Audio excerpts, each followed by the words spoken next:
Driver, गाड़ी दूसरे रास्ते पर मोड़ लें। यहाँ से रैली निकलने वाली है। गाड़ी में हूँ पर खबरों से दूर नहीं, क्योंकि जानते रहना लाजमी है। तो अभी अपना फोन उठाइए और समा SMS न्यूज अलर्ट्स हासिल करने के लिए SA टाइप कीजिए और भेज दीजिए 8125 पर। समा SMS न्यूज अलर्ट्स, जानते रहना लाजमी है।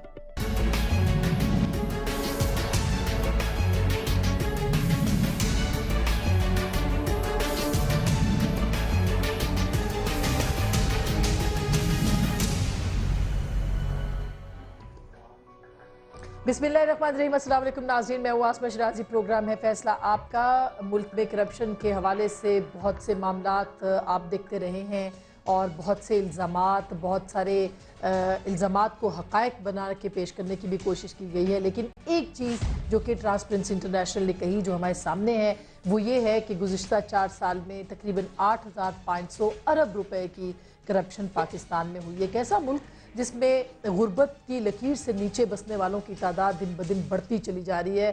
41% तो आदाद-ओ-शुमार बता रहे हैं हुकूमती, इससे भी कहीं ज़्यादा ऐसे लोग हैं जो कि दिन में 2 वक्त का खाना नहीं खा सकते।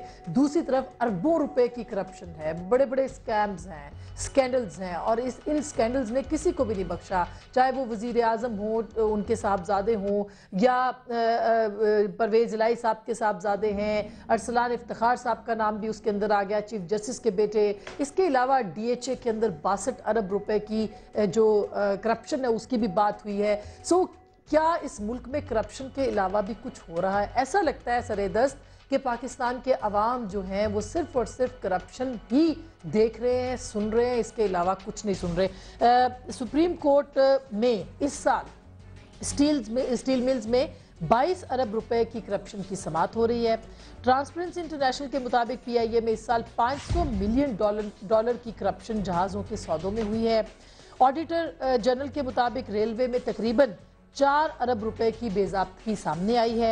NHA में माली बेज़ाब्तगियों पर जो पब्लिक अकाउंट्स कमेटी है पार्लियामेंट की, उसने एक्शन लिया है और कुछ रिकवरी के अहकामात भी दिए हैं। कौन सा ऐसा शोबा है जिसके अंदर करप्शन नहीं है, और कौन सी ऐसी शख्सियत है जिसका नाम करप्शन में नहीं आ रहा? सो हमारा क्या मुआशरा, हमारा समाज पूरी तरह से करप्ट हो चुका है? इस पर हम बात करेंगे। हमारे साथ मौजूद है तारिक अजीम साहब, पाकिस्तान मुस्लिम लीग नवाज के सीनियर रहनुमा है, किसी तारुफ के भी मोहताज नहीं है। उनके साथ है आयतुल्लाह दुरानी साहब, साबिक वजीर भी हैं, और इसके साथ साथ उनको पाकिस्तान पीपल्स पार्टी के सीनियर रहनुमा भी हैं। बिल्कुल भी करप्ट नहीं है, चंद उन लोगों में से हैं जो ऑनेस्ट लोग हैं, और इनसे हम बात करेंगे करप्शन की बात हो क्यों रही है। महमूदुर रशीद साहब, मियाँ महमूदुर रशीद साहब पाकिस्तान तहरीक इंसाफ के सीनियर रहनुमा है, लाहौर से में ज्वाइन करेंगे, और हसन निसार साहब जो कि मारूफ तज्जिया निगार है, उनसे भी हम बात करेंगे इस हवाले से कि करप्शन कहाँ तक जाएगी। रादर तारिक अजीम साहब, सबसे पहले मैं आपसे ही आगाज़ करती हूँ। मुझे ये बताइएगा कि ये जो बड़ी बड़ी फिगर्स हैं, मतलब पाकिस्तानी अवाम हैरान रह जाते हैं।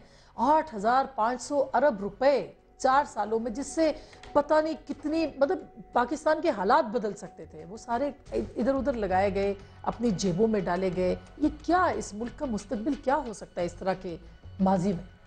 पहले तो आसमा, इस बात पे मेरा ख्याल शुरू करने से पहले मैं कहता चलूँ कि ये कोई ऐसी चीज़ नहीं है जो कि we should be non partisan के भी इसी हुकूमत में आके करप्शन है, बड़ी होगी ज़रूर, एक इंडेमिक प्रॉब्लम है जो चलती आ रही है हमारे साथ। लेकिन ये कहने का मतलब ये नहीं है कि हम उसको एक्सेप्ट कर लें कि ये प्रॉब्लम है इसलिए एक्सेप्ट कर लेना चाहिए। We have to eradicate. अगर मुआशरे को ठीक करना है आपने, तो सज़ा और जज़ा का मामला जो है उसको लेके आना पड़ेगा। अगर बंदा कोई करप्ट है तो उसकी सज़ा मिलनी चाहिए।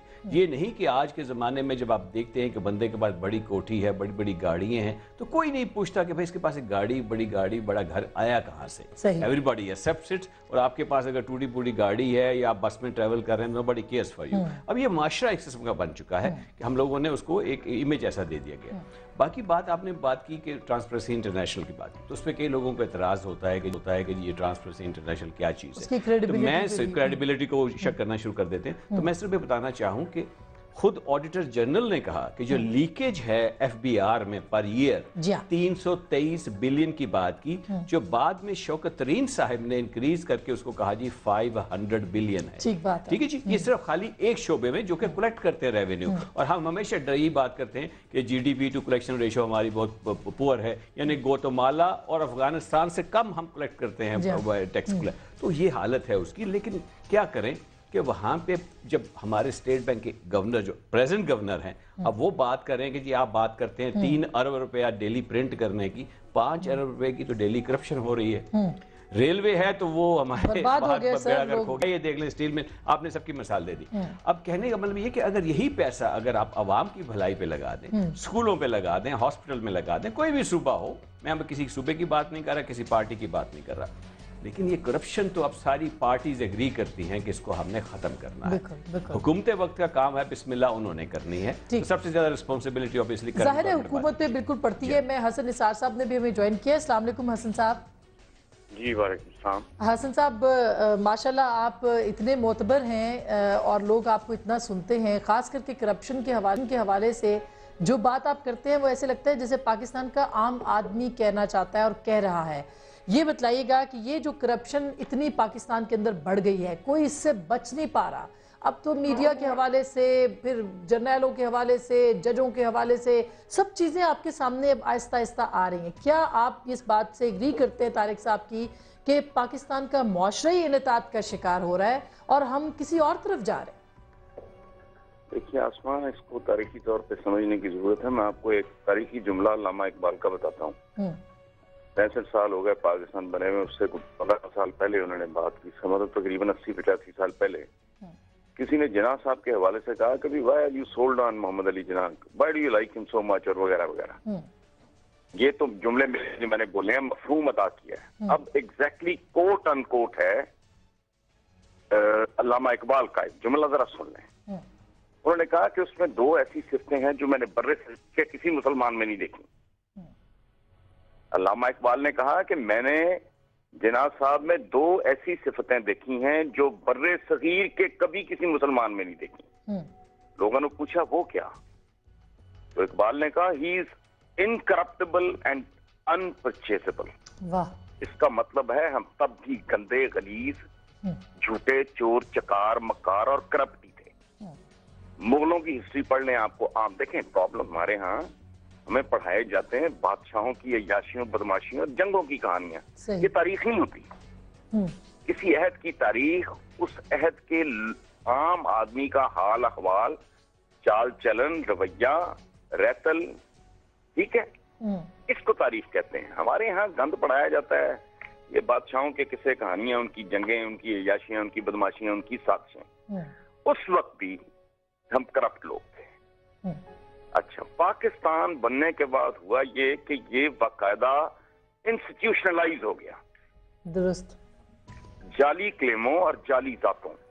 अगर देखें आसमा, बात सुने, अगर मैं और आप हालात के मारे, दीन के इसबाक और हैं, हसब नसब के हवाले से नहीं पहचानना, अगर हमें अपनी वल्दियतें बदलनी हमने, इससे बड़ी करप्शन क्या हो सकती है? सही बात है। थोक के भाव, सऊदी अरब की आबादी उतनी नहीं है जितना बड़े सगीर में सैयद पाया जाता है, तो उसका खौफ करें। दूसरा, जाली क्लेम शुरू हो गए। मैं आपके साथ हूँ, आपको मुबारकबाद देता हूँ ऐसा कोई पर। लेकिन अच्छा हसन साहब, मैं तो खुद मेरी बात जी जी नहीं, जी मुझे please now let me complete. जी जी प्लीज। अच्छा, अब जब पाकिस्तान बना तो माशाल्लाह ये 2 काम उरूज पे हुए, लूट मार, ये जाली क्लेमों के सिलसिले में, और एक जाली जातें बननी शुरू हुई। उसके बाद जो सिलसिला शुरू हुआ, लियाकत अली खान साहब ने अपना हिस्सा और तरीके से डाला। करप्शन सिर्फ पैसे की नहीं होती, ये भी समझने की जरूरत है। बिल्कुल बिल्कुल। मैं अगर एक बात ऐसी करूं कि मैं जानता हूं कि बकवास है लेकिन पॉपुलर होगी, सही बात है, मैं बहुत बड़ा करप्ट हूं। अच्छा, उसके बाद अयूब खान ने बोनस वाउचर स्कीम, ये आपकी पैदाइश पहले की बातें, मैं बच्चा था बहुत छोटा, हमें भी बाद में पता चला, ठीक है। ट्रांसपोर्ट के कोटे देने, सिनेमा हाउस की कंस्ट्रक्शन या लाइसेंसेस देने, बोनस वाउचर स्कीम एक बदनामे जमाना आई थी, वो बदमाशी उसने इंट्रोड्यूस कराई। उसके बाद इस ताबूत में आखिरी कील ठोका जनरल ज़ियाउल हक ने, खास तौर पर वो अपना जिसको उन्होंने जिंदगी की दुआ दी थी, उसको जब वो पॉलिटिक्स में आए, जो पंजाब में हुआ, अहले पंजाब जिसको थोड़ी सी भी अकल और इल्म है वो जानते हैं क्या हुआ। तो now it is your way of life, और ये अब से नहीं है। बेचारे पाकिस्तान का इसमें अपना हिस्सा जरूर है, लेकिन मुगलों का दौर उठा के देखने बिल्कुल बेकाऊ थे। सही बात है। अकबर ने जब दीन इलाही राइज किया तो हुजूर हिंदुओं से इन्होंने नहीं माना था, मुसलमान थे जिन्होंने कहा था लब्बैक। ये जाली फतवे देने वाले, मतलब अल्लामा इकबाल के बारे में, ये मस्जिद वजीर खान का मौलवी था एक, जिसने कहा कितने बड़े आदमी को, कितने मामूली से आदमी ने, नाम था उसका दीदार अली जी, उसने कहा कि काफिर है, दारा इस्लाम से खारिज है। जी। तो ये जाके ये इमाम काबा से फतवा ले आए सर सैयद के खिलाफ कि ये वाजिबुल कत्ल है। तो इसको छोड़ें, ये रगो पैर में, ये तो डीएनए को कराना करूना चाहिए कि मसला क्या है। पूरी कौम का बिल्कुल दुरुस्त बात है हसन निसार साहब। मैं आप प्लीज हमारे साथ रहिएगा, मैं महमूद रशीद साहब को भी इसमें शामिल करती हूँ। महमूद रशीद साहब, बात आपने सुनी हसन निसार साहब की, पूरी कौम का एक मिजाज सही बन गया है, सिग्नल तोड़ने से लेके और बड़े बड़े रकमे और ज़मीनों पे कब्जे और ये सब कुछ, ये माफिया जो हैं, ये हम सब इसमें इनके साथ मिलके शामिल होते हैं। लेकिन अब ये जो गवर्नेंस का मामला है, जिसके अंदर अवाम जो है वो रिस्पॉन्सिबल सिर्फ हुकूमत को करार देते हैं, आप क्या समझते हैं कि कहाँ चीज़ें गलत हुई हैं हुकूमत के लेवल पे, गवर्नेंस के लेवल के ऊपर, कि ये सारे मामला सामने आए, इतनी बड़ी बड़ी करप्शन सामने आ गई? एक बैक हिस्ट्री तो शुरू से है, जैसे अभी हसन निसार साहब हिस्टोरिकली कह रहे थे कि करप्शन हर दौर में थी, लेकिन मैं ये समझता हूँ, तारक अजीम साहब ने भी कहा कि ये पिछले दौर से ही है, इस दौर की बात नहीं। एक बात मैं ज़रूर ये कहूँगा कि by the passage of time इसको कंट्रोल करने के लिए, आहनी हाथों से इसका सद्देबाब करने के लिए, और ये कैंसर की तरह पूरे जिस्म में सराहियत कर गई है, इसे रोकने के लिए हमारे अरबाब इख्तियार ने, हमारी हुकूमतों ने और हमारे जो सोशल नेटवर्क है उसके अंदर इसके बारे में शऊरी कोशिश नहीं की गई। एक ही होता था कि मैं, और अगर मैं ये कहूँ कि ये जो ये दौरे हुकूमत है, इसने इस मसले को बामे अरूज तक पहुँचा दिया। आप मेरी राय से इख्तलाफ कर सकते हैं, लेकिन जुबान ज़द आम है कि करप्शन के रिकॉर्ड टूटे हैं इस अवामी दौर में, कि कभी इस तरह से इतने बड़े बड़े स्कैम जो हैं वो हुकूमती लोगों के ऊपर नहीं आए, हुकूमती अदारों के अंदर नहीं आए। फिगर्स आप अभी खुद कोट कर रही थी कि अरबों रुपए स्टील मिल के हैं, PIA के जहाज़ों की ख़रीदारी में हैं, रेलवे के अंदर हैं। ये सारी चीज़ें जो हैं, ये सब कुछ अब हुकूमती सतह पे ये हो रहा है, और इल्ज़ामात नहीं लग रहे, प्रूफ भी दिए जा रहे हैं। गवर्नमेंट के अंदर जो वुज़रा, ये सब DHA का भी आ गया, 62 अरब रुपए का स्कैंडल, वो भी है जी, वो आ गया। रेंटल पावर के अंदर क्या हुआ, हज वाले मामले में क्या हुआ, दुहाई खुदा की कि हाजियों से भी 25-25 हज़ार रुपया लेके वो भी करप्शन की इन्होंने आपस में बंदर बांट की। और उसके बाद ये रिसेंटली जितनी भी चीजें आप देखें, मैं इसमें यह समझता हूं कि हमें फर्क करना चाहिए कि इस हुकूमत ने खास तौर पे इसकी रोकथाम के लिए कोई संजीदा कदम नहीं उठाया, बल्कि इसको बामे अरूज तक पहुंचा दिया इस सारी चीज को। और ये इतने बड़े बड़े मखदूम अमीन फहीम साहब, वो माशाल्लाह बड़े नेक नाम थे, 4 करोड़ रुपया कहते हैं, मुझे नहीं पता मेरे अकाउंट में कैसे आ गए। तो अब जब फेडरल मिनिस्टर ये राजा नादर परवेज साहब, जो राजा परवेज अशरफ, यानी इनके बारे में सुप्रीम कोर्ट ने कहा और गवर्नमेंट ने दोबारा उन्हें मिनिस्टर बना दिया। अब जहां ये हाल होगा और जो हुकूमत है वो तमाशा बनाएगी और कोई परवाह नहीं करेगी और इसके ऊपर संजीदगी नहीं दिखाएगी, इतनी बड़ी बड़ी चीजें जो है, खुद प्राइम मिनिस्टर के बेटों के ऊपर जो इल्जामात लग रहे हैं, और लोग कहते हैं जी 4 साल पहले इनकी क्या फाइनेंशियल पोजीशन थी, आज इनकी क्या है। नहीं, लेकिन महमूद रशीद साहब, उसमें तो बड़ी अब अपडेट आ गई है, उनके बेटों पे भी लगे हैं और अब तो जी मैं उनको भी कह रहा हूं, मैं ये कह रहा हूं कि सतम ज़रीफ़ी ये है कि मुशर्रफ जब आया तो मुशर्रफ ने ये किया कि मेरा ख्याल है कि जब उन्होंने पकड़ दकड़ शुरू की कि मैं सारे करप्ट लोगों को पकड़ लूंगा, उसमें 2-3 चीफ मिनिस्टर भी पकड़े, फेडरल मिनिस्टर भी पकड़े, गवर्नर भी पकड़े, तो लोगों ने कहा जी ये एहतसाब अब शुरू हो गया। लेकिन वही डकोसला 2 साल 3 साल गुजरे और उन्हीं लोगों के साथ साजबाज करके उन्होंने लेते हैं। अच्छा दुरानी साहब, ये मियां साहब, मैं दुरानी साहब को, क्योंकि अब हुकूमत है, हुकूमत की बात भी सुननी पड़ेगी, ये जो सारे इल्ज़ामात आपके ऊपर आए और ये कहा गया कि इस दौरे हुकूमत ने सबसे ज़्यादा करप्शन किया है, रिकॉर्ड तोड़ दिए इस करप्शन ने, अवामी हुकूमत ने, ये मियाँ साहब ने भी कहा है और ये जाहिर है कि परसेप्शन भी है इस वक्त, रियलिटी से परसेप्शन ज़्यादा स्ट्रॉन्ग होती है।